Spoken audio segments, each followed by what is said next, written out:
Today on Singles Court, Frank's handiwork is bumming out Diane. He'll even pat my butt in front of the guys. She's tired of being the butt of jokes and wants him to handle things differently. They don't touch her because I'm the boss, and now it's known that she's my girlfriend. As a sex object, as a bimbo. And Josh lost a round with a neck-sucking vamp. And he didn't make any attempt to cover it up. And Fiona thinks he's a two-timing tramp. I didn't think it was a big deal. I thought maybe she was dating, I was dating. I mean, I like this girl. Has that hickey drained the blood from your brain or something? I mean...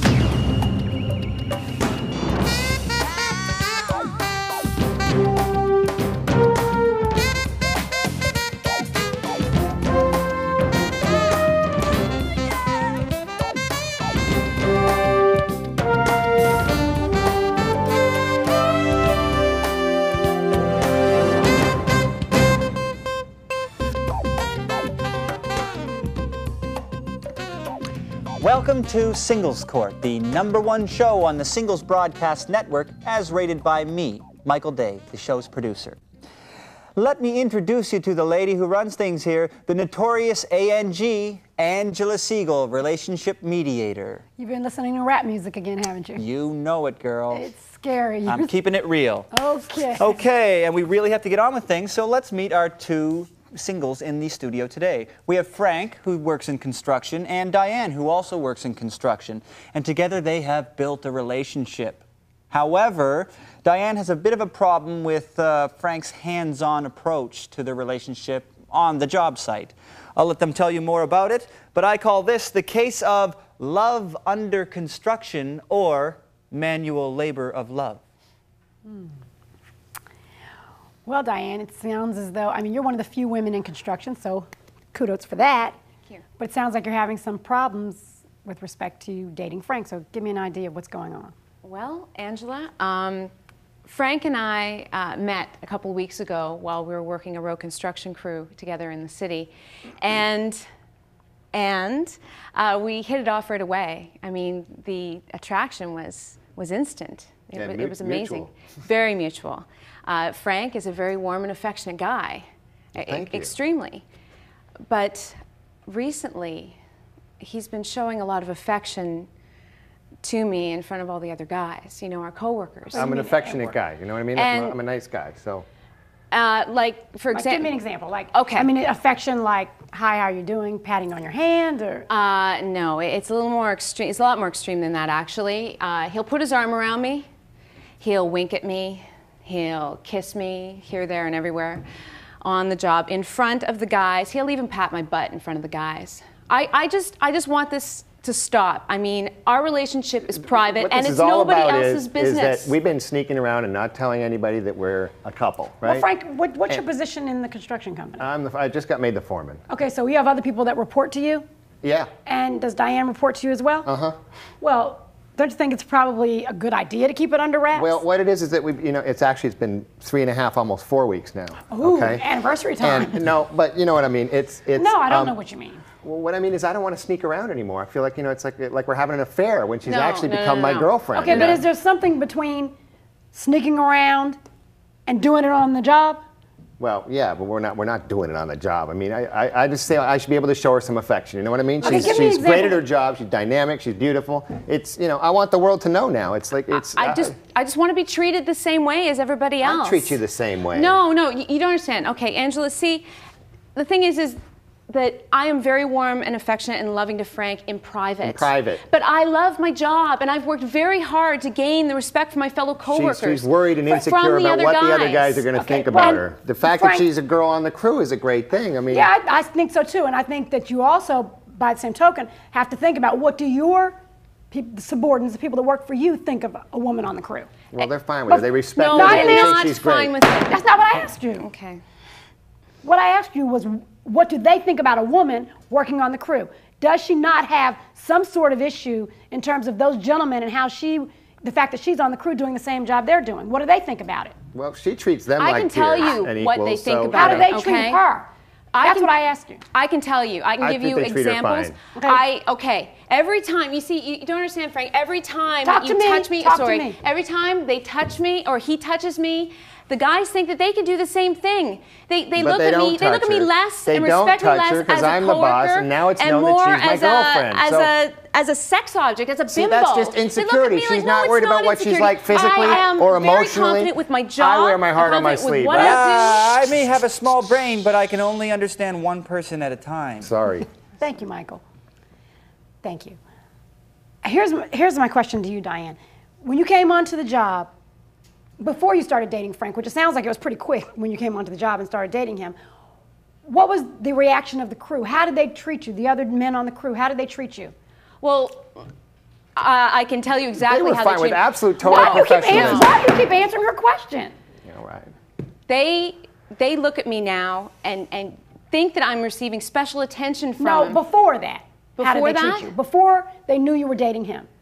Well, before, they would jeer, make comments behind my back. So do you understand that, Frank, that there was already an environment that was hostile because she was a woman? I do, but she's a woman on a construction crew, so it's like we have to face facts. Okay, I think she's making a mountain out of a molehill. You know what, okay? No, I'm not, and I can tell you why. Michael, can you lend me a jackhammer so I can throw it? Don't make me come over there and shovel you, okay? Thank you. Frank, listen to what you just said. What you said was she's a woman on a construction site. She has to deal with those facts. But yet, you're trying to explain to me that it's okay for you to grab her, kiss on her, because you're the boss. You don't think that's a problem anymore? It's not because I'm the boss. It's just because I want to show her affection, and I don't want it to be a secret that she's my girlfriend anymore. And you know, I'm not making a mountain out of a molehill here. Well, how do you know you're not? Well, the other day, and I didn't want to bring this up, but the other day, I was going up the ladder and one of the guys grabbed my butt. Who grabbed your butt? That's not the point. Who? It's not the point. The point is that one of them grabbed your butt. I'll fire him. Who was it? No, you fire him, you're going to have to fire everybody. Diane, Frank. Now you know that just as you suspected, well, you didn't suspect, but just she tried to tell you. This is ridiculous. Listen to me. That they're, once again, disrespecting her because they see you do it. How does that make you feel? It makes me feel angry right now. It sure does. I'll just tell them what's what. I'm the foreman, right? I'll tell them she's my girlfriend. You can't touch her. I don't want the special attention here. It's not special attention. I'll put them in their place and tell them what's what. You know what? This will need construction if I have to hit it again. Okay? Sorry. Now, Frank, question again. I was asking you about your feelings, Mr. Heart on my sleeve. Okay? How do you feel about the fact that they see you do it, so they think they can do it? You're a foreman. You understand that people report to you and that you lead by example. Yeah. So how does that make you feel knowing you grab her butt so they think they can grab her butt? Well, that would just be unintelligence on their part because she's my girlfriend. She is acting insecure. She's not secure with who she is physically or emotionally. I am not insecure. And she's worried about how other people are reacting to what I'm doing. Frank, listen, I want... How are we ever going to be a happy and dynamic and happening couple if we can't show affection to each other? We can show affection in private. Diane, it's not professional. Hello. Man, it's like having an affair. Black girl behind the desk, that's me. Question for you. If that happened to you, why did you not tell him immediately when it happened? You're at work. He's your supervisor. That's not something you keep inside.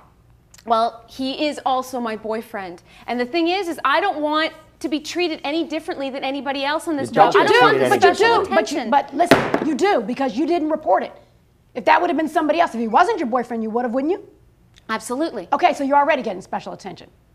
Yeah, and I want to know who it was that grabbed your butt because you know what? That's abuse in the workplace. That's sexual abuse. I've heard enough. I'm done. I'll be back with my resolution. I'll be back.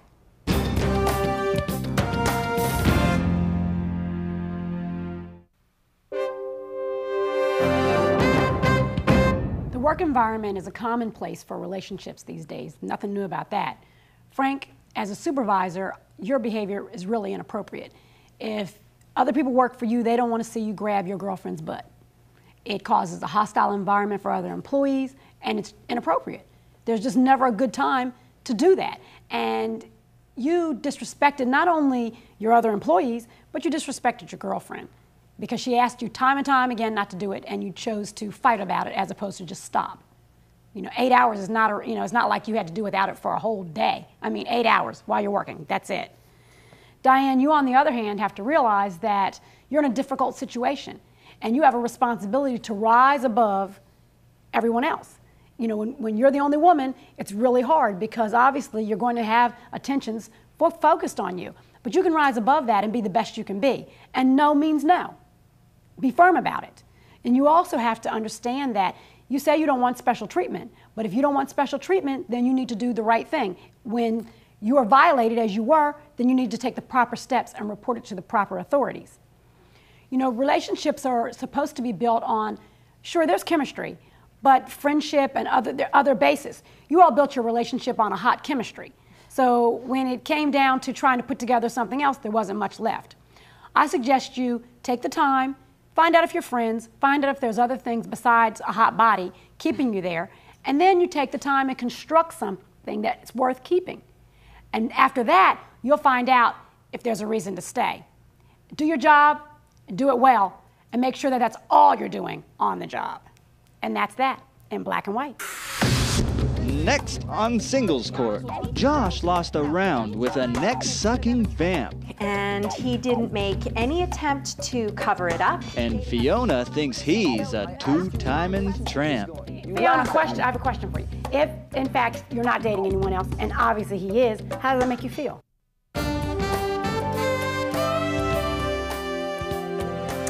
Singles Court is back, and we're here to stay for at least the next 15 minutes with relationship mediator Angela Siegel. You think you can handle it? Yeah, let's go. All right, okay, moving on. Our next couple here today in the studio is Josh, who's a landscaper, and Fiona, who's an esthetician. So Josh trims the lawn and Fiona trims other things. Anyhow, they've been seeing each other for about a month now, and it's been going great until Josh showed up at Fiona's birthday party a few days ago, sporting a very unsightly birthmark, or beauty mark, if you will, and it wasn't Fiona's doing. I call this the case of the telltale love bites. Fiona, that sounds like something that would make you pretty upset. Yeah, well, tell me about it. It was my birthday 2 days ago, and my friends organized a party for me, and I asked Happy them, birthday. Thank you. The party was great, Mike. I asked them to invite Josh because we've been dating for over a month, and of course I wanted him to come, and he showed up. He was an hour late, but he did show up. However, when he got there, he had a hickey on his neck, and he didn't make any attempt to cover it up. He didn't bother to... He didn't even show any sort of remorse or guilt. It was like he was proud of himself I don't know or what the big something deal like that. is. It's just a hickey. Yeah, just a hickey. It's nothing. What did you think her reaction? First of all, tell me, did you not see the hickey? No, I knew the hickey was there. I just got off a date. Okay. Like what, right before you went to her party? No, that's why I was late getting there. I just came from another date. So that makes it okay. Well, why not? You know what, the problem here, Angela, isn't about the hickey. It's about the fact that she never talks with me. Well, okay. Every time I try and talk to her about a monogamous relationship or our future together, she laughs at me. No, that is not true. That's yes, not that is true, Fiona. That is not true. I might as well talk to these walls in here. No, any time that you have ever tried to even remotely talk about something in a sort of joking way, I'm really, you know, I don't want to push anything on him. You know how guys are. You don't want to scare them off in the beginning. Okay, but maybe you should have. But I assumed. Josh, let's talk about the hickey, because I think it's kind of odd that you go out right before your girlfriend's birthday party and show up with a hickey on your neck. You could have worn a turtleneck.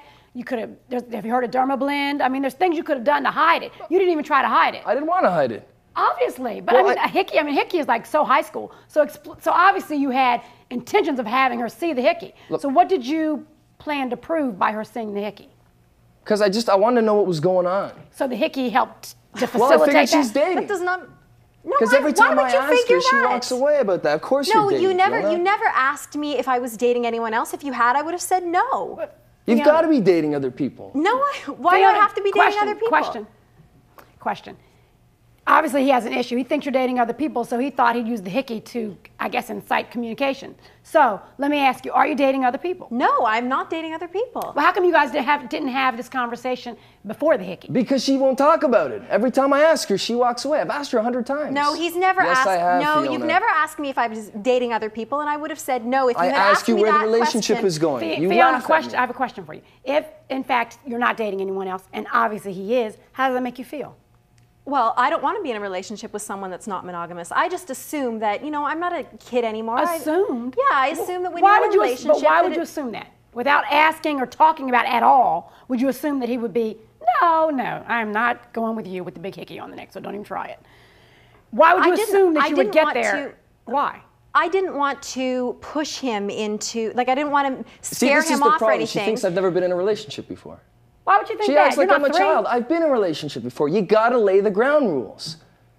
Okay, Like, so you're not why dating didn't anybody, you? Fiona? No, I am not dating anybody. Okay, if she isn't dating anybody, then why did you fly off to North Carolina last weekend with your ex-boyfriend of 2 years? To go to his sister's wedding. I don't even know her sister. She's lying. What? No. So because you don't know her sister, she's lying? No. Fiona, question, okay? Because obviously you don't want to communicate with him, so let's try and get this resolved. You flew to North Carolina for what? I went to my best friend's wedding. Okay, and did you tell him that? No, I didn't tell him that. Well, there's a lot of I didn't tell him this, I didn't tell him that. I couldn't invite him, so I didn't want to make him upset, so I just... Why couldn't you invite me, I couldn't Fiona? invite you Why not just because take me as a guest? If you really like me, take me as a guest. I'm your boyfriend. I can't invite somebody to Now somebody you're her else's boyfriend? wedding. I am her boyfriend. Look, I stayed And at I her also place didn't- one night. I find these tickets on the dresser when I went to get my pants. Well, it why says didn't you Robert, just her ask me ex-boyfriend, about and it? her name. Why To didn't you North just ask me Carolina. about it? I would Why have didn't told I didn't you. know. It's only been a month. Why didn't you ask her? I mean, Because it's everybody been a has this, month. I thought didn't maybe I this, was jumping didn't. the gun. But, So I thought about it. So it wasn't okay to jump the gun and ask the question, but it was okay to jump the gun, assume she did it, and come to her birthday party with a hickey on her neck. Look, I thought she was dating other people. Why? You jumped the gun to that, so why didn't you ask her? Because then when I saw that, I thought for sure she was doing something with her ex again. But I So I thought- called my ex. but you didn't ask, right? No, I didn't ask about Why that. not? That's the because she question. laughs at everything I ask about. Don't you, Fiona? No, Show that them how you isn't laugh, true. please. I mean, Fiona, help me to understand this, because neither one of you wanted to ask the other one anything, so both of you assumed and just kept on going your own way. And I don't even need to tell you what the word assume when you break it up, what it says. So let's think about this. Oh, I know. What is it, Michael? Well, we don't have time for it. Okay, thank you. So please help me understand why you didn't come out and explain to him where you were. Why I didn't explain to him Where about you- the wedding? Yes, when you went to North Carolina, because he thinks you just up and went. Because I couldn't invite him to the wedding because it was the wedding of my ex's sister. I met him through her. And it would have been awkward, and I didn't want to make it awkward for her because it's her big day, and I didn't want to put any pressure on her to have somebody come because obviously her brother's going to be there. They stayed in the same room. No, we didn't stay in Why the do you same think they come stayed on, in you the go same away to room? North Carolina, you don't stay in the same. No, we Why didn't don't I stay call in my the ex same and go to room. South Carolina and stay in the Let me same? tell you, North Carolina is a big enough state that there's more than one hotel. Did you stay in the same room or No, not? we didn't stay in the same So room. what did you do? So now you might as well tell them since you decided not to tell them all this time. 2 days have gone by, your birthday, and I mean, come on. We went. The tickets were booked before we were broken up. So we had to fly on the same flight together. And we were booked into the same room. But as soon as I got there, I switched rooms with someone else. The hotel. There was Why a room can't at you the believe hotel. that? Why? It If you seems want, like a perfect excuse to know mess what? around with the ex. I'm You're not talking about making her- this up. I wouldn't make it up. You're talking about her excuse, but at least she has an answer. You're the one with the hickey on the neck. Remember? You. Look, I didn't think it was a big deal. I thought maybe she was dating, I was dating. I mean, I like this girl. Has that Really? hickey drained the blood from your brain or something? I mean, Look, I like her. It's not a big deal. She said You it was like her? nothing happened. Okay, I tell- left. Okay, nothing happened. Okay. You know, tell me how liking her is important to the relationship, because you knew it would hurt her feelings if you show up at her birthday party with a hickey on your neck. So tell me how liking her, tell me how you displayed that, because I can't see it. You know, it bothered me that she wouldn't talk to me about the whole thing. Well, you about never the whole asked me. relationship. So you got a hickey to get her back, basically. Well, yeah, you know what? Yeah, I did. I did to maybe get a sign. You know, maybe she finally talked to me and Well, started you know laughing. what? That's pretty mature. You need to Now grow she's calling up. me a child. Yeah, you need to grow up. I'll be back with my resolution.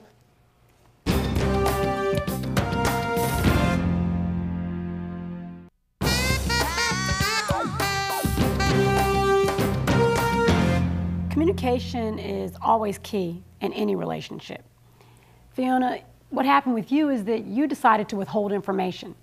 And you see, explanations are what help make the other person secure. Silence causes suspicion. When you don't tell, you allow the other person to assume, and then the next step from that is assumptions turn into what could be very deadly things to the relationship. Josh, the fact that you showed up on her birthday with a hickey from another woman is a clear sign of not only disrespect, but absolute immaturity. I mean, it was just stupid. And, you know, people that really like somebody, like you said, I really like her, don't do things to intentionally hurt the other person. And I don't know how you could have thought that would not be hurtful. I think probably you didn't think that far ahead, but you have to realize that in order for her to believe that you really like her, you have to do things that prove that. You know, in relationships, when two people fail to communicate, what happens is the silence is deafening, and it's actually deadly. That's what happened here. Both of you failed to communicate, and both of you are guilty by assumption. And that's an offense. What it does is it leaves you sitting there saying, well, I thought. What I suggest the two of you do is when the hickey fades, and I hope that it will, I hope that you two can look at each other and say, let's start again. Let's start with new caring expressions towards each other. Let's start with new respect. And let's start to look at the relationship and know that if I feel something, I need to tell you. If you feel something, I'll tell you. And you know what? It may just work. And that's that in black and white. Well, there it is. Words of wisdom from the Queen of Extremes. You can't build a relationship on the job, and communication is good, but a hickey doesn't say 1,000 words. Join us next time on Singles Court, the final word for singles.